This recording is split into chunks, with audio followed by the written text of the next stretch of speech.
আমরা মেয়েরা হচ্ছি বাবার আহ্লাদি রাজকুমারী। বাবা মানে বটবৃক্ষ, বাবা মানে ছায়া। কখনো বলা হয়নি বাবাকে কত ভালোবাসি। বাবা, আমি তোমায় খুব ভালোবাসি। জেনে না জেনে মনের অজান্তে তোমাকে খুবই কষ্ট দিয়ে ফেলেছি। যদি পারো কখনো আমায় ক্ষমা করে দিই। গিয়েছিলাম বাবার বাড়ি, বাবাকে একবার বললাম শুধু, বাবা তরতাজা মাছ খাবো। বাবা আর দেরি না করে সাথে সাথে পর্যট সেছে আমার জন্য মাছ দেখতে নেমে গেল। আর এই দালানটা দেখতে পাচ্ছেন, এটা কিন্তু আমার বাবার। এবার নিজ হাতে আমার বাবা পরিশ্রমের টাকা দিয়ে করেছে। আমাদের বাড়িতে কিন্তু আমাদের দাদু বাড়িতে আমাদের নিজস্ব বাসা আছে, তবে ওখানকার বাসাগুলো ছোট্ট, জায়গা কম। ভবিষ্যতে আমার বাড়িতে জায়গা খুব একটা কম হবে, তার জন্য বাবা বাহিরে জায়গা কিনে এই দালানটা করেছে আমাদের জন্য। আলহামদুলিল্লাহ, আমার বাবার মোটামুটি অনেক জায়গা সম্পদ আছে। একটা সময় আমার বাবা অনেক কষ্ট করেছে, তার ফলে এটা। কাঠের সিঁড়ি দিয়ে গুটি গুটি পায়ে কই যাচ্ছি বলে তো, এটা কিন্তু আমার বাবা করেছে কাঠের ব্রিজ, এই যে ভাড়াটিয়াগুলোর জন্য। এটা হচ্ছে 5টা রুম আছে এখানে, আই মিন 5টা বাসা আছে। এটা হচ্ছে এই ভাড়াঘরগুলো আমাদের দু বোনের নামে লিখিতভাবে দিয়ে দেওয়া হয়েছে। এটাও কিন্তু আমার বাবার। দেখুন তো, বোঝা যায় এগুলা যে ভাড়াঘর কত সুন্দর না, নিজের নিজের মতো। দেখুন তো, বাহিরের আঙ্গিনার মধ্যে ওরা কত সুন্দর করে গাছপালা লাগিয়ে নিজের মতো করে বসত করছে। এটাই হচ্ছে আমাদের পাওয়া, এটাই আমার বাবার সার্থক। এই বাসাগুলোর ভাড়া শুনলে আপনারা আরও অবাক হয়ে যাবেন, এত কম রেটে রাখছে আমার বাবা। মাশাআল্লাহ, এই টকগুলো দেখেই খেতে মন চাচ্ছে, তাই না? দেখুন তো, এদিকে বাপ বেটার আহ্লাদি আর শেষ নেই। এটা হচ্ছে রেল লাইনের রাস্তা। রেল লাইনের রাস্তার অপোজিটে হচ্ছে আমাদের কলোনিগুলো। এদিকে হচ্ছে আরও একটা কলোনি, এখানে আন্টিরা বসে রান্না করতেছে। এগুলো হচ্ছে টিনের কলোনি। এখানে কিন্তু 4-5টা মতো বাসা আছে। রেল লাইনের ও পারে কিন্তু এগুলো কিন্তু আমাদের বাসা, আই মিন আমাদের কলোনি। এখানেও কিন্তু প্রায় 14-15টা মতো বাসা রয়েছে। ওই পাশে কিন্তু সেমি পাকা বাসা আছে, এই পাশেগুলো সবগুলো হচ্ছে টিনের।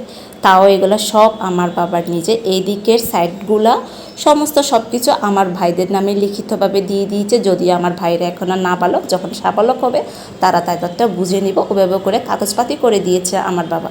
হায়াতটা যদি থাকে আল্লাহ তাহলে রাখবে, যদি না থাকে নেই। সেই জন্য আমার বাবা আগে থেকে বুদ্ধি করে সব কিছু করে রাখছে। আর এদিকে আমার ভাইটা দেখুন তো কি সুন্দর করে মশারিটা তুলে তালাটা খুলে ঢুকছে, আর আমার সাথে এখানে ফাইসলামি শুরু করছে যে তালা ছাড়া, চাবি ছাড়া তালাটা কীভাবে খুলবো, বল বল বল। আমাকে এরকম লাগাইছে, মেজাজটা ধইরা গেল একদম। এমন ঝাটকি মারছি ওরে, এক ঝাটকির সাথে দিল দরজা খুলা। আলহামদুলিল্লাহ, আমার বাবা এবছরের জন্য কোরবানি গরু নিয়ে ফেলেছে। এটা নিয়েছিল গত বছর কোরবানির পরেই, যখন ফেনীতে বন্যা হয়েছিল তখনই এই সুযোগে আমার বাবা এই গরুটা নিয়েছে এবছর কোরবানির জন্য। এবার চলেন আপনাদেরকে নিয়ে আমার দাদার বাসা থেকে ঘুরে আসি। এই বাসাটা হচ্ছে আমার দাদার হাতে করা ঘর। উনি বর্তমানে এখন দুনিয়ার মধ্যে নেই, তবু না স্মৃতি করে আমরা এই সামনের রুমটা রেখে দিয়েছি। যদিও আমার দাদার আগের ঘরটা ছিল টিনের। তো আমরা সবাই একসাথে বসে রাতের খাবার খাচ্ছিলাম। এটা হচ্ছে আমার ফুপ্পির হাজব্যান্ড, আর এদিকে আমার দাদু আমার হাজব্যান্ডকে মানি গিফট করছে, আই মিন জামাই আদর করতেছেন। বাবা, চলেন আজকে আপনাদেরকে আমার ছোটোবেলা থেকে ঘুরে নিয়ে আসি। এটা হচ্ছে সেই স্কুল যে স্কুলে আমি ছোট্টবেলায় পড়ালেখা করেছিলাম। এই স্কুলটার মধ্যে আমি ক্লাস 6 থেকে 10 অবধি পড়েছিলাম। স্কুলটা আগে এত বিশাল, এত বড় দালান ছিল না, ছিল 5তলা 6তলা মতো, কিন্তু এখন অনেক বড় বড় দালান হয়ে গিয়েছে। এই পাশ ও পাশ সব দিকে বিশাল বড় বড় সব কিছু হয়ে গিয়েছে। আর স্যার ম্যামরাগুলো কিন্তু অনেক ফ্রেন্ডলি হয়েছে, যেটা দেখে আমার খুব জেলাস ফিল হয়। তবে সবার জন্য দোয়া রইল। আর এটা হচ্ছে আমার নবাবজাদা, সে ঘুরতে যাবে, তাকে ঘুরতে বের করলাম। এটা হচ্ছে আমাদের সে হালিশহর এলাকা, যে এলাকাটা এখানে আপনাদেরকে পুরোটাই ঘুরে দেখাবো। এই এলাকাটা হচ্ছে উত্তর হালিশহর ক্যান্টনমেন্ট। এই ক্যান্টনমেন্টের জন্য আসলে আমরা ধন্য, যার কারণে এই হালিশহর এলাকাটা এতই বেশি উন্নত। চিটাং শহরের মধ্যে হালিশহরের মতো উন্নত এলাকা খুবই কম দেখা যায়। এত নিরিবিলি পরিবেশ, এত মানে ছেঁড়া শহর জাস্ট বলার বাহিরে। খুবই সুন্দর, খুবই খোলামেলা, খেয়ে বসে ঘুমিয়ে সব দিকেই শান্তি আমাদের হালিশহরে।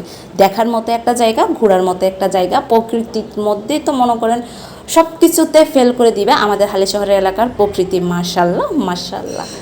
একটা সময় ছিল এই জায়গাটার মধ্যে দিন রাত 24 ঘন্টায় মনে হয় এই জায়গায় থাকতাম। মনে হইতো যে না, এই রোডগুলাই আমার ঘর বাড়ি সব কিছু। কোচিংয়ের নাম দিয়ে, কলেজের নাম দিয়ে ফাঁকি করে এই রোডগুলোর মধ্যে এসে অযথায় হাঁটাহাঁটি করতাম। আর এই রেস্টুরেন্টগুলোর মধ্যে খাইতে খাইতে তেনা করে ফেলছি। চেনে না যে এমন কোনো ব্যক্তি নেই আমাদের গ্রুপের সবাইকে। রেস্টুরেন্টগুলো আগে থেকেও কিন্তু অনেক বেশি উন্নত হয়ে গেছে আসলে। ভিডিও ফুটেজগুলো নিয়েছি সন্ধ্যায়, তার জন্য খুব একটা ভালো আসে না, তবে জায়গাটা কিন্তু অসাধারণ, সাধারণের মধ্যে অসাধারণ জায়গাটা। আর এদিকে আমার ছেলে জাম্বু লাফ দিবে, এখানে উঠে সে কান্নাকাটি শুরু করছে যে তার ভয় লাগতেছে। এই যে দেখুন বের হয়ে যাচ্ছে। আর আমরা এখন বাসার দিকে চলে যাচ্ছি, সন্ধ্যা নেমে চলে এসেছে, প্রায় মাগরিবের আজান দিয়ে দিচ্ছি। আল্লাহ হাফেজ, সবাইকে ভালো থাকবেন। সত্যি বলতে গেলে নিজের শহর থেকে এত বেশি দূরে থাকি যে চাইলেও মন ছুটলেও পাখির মতো উড়ে গিয়ে যাওয়া সম্ভব হয় না। খুব মিস করি প্রাণের শহরটাকে। হাজার হলো নিজের মায়ের শহর, নিজের জন্মস্থান, নিজের জন্মভূমি, প্রিয় শহরটাকে খুব বেশি মিস করি, সাথে প্রিয় মানুষগুলোকে। Love you all.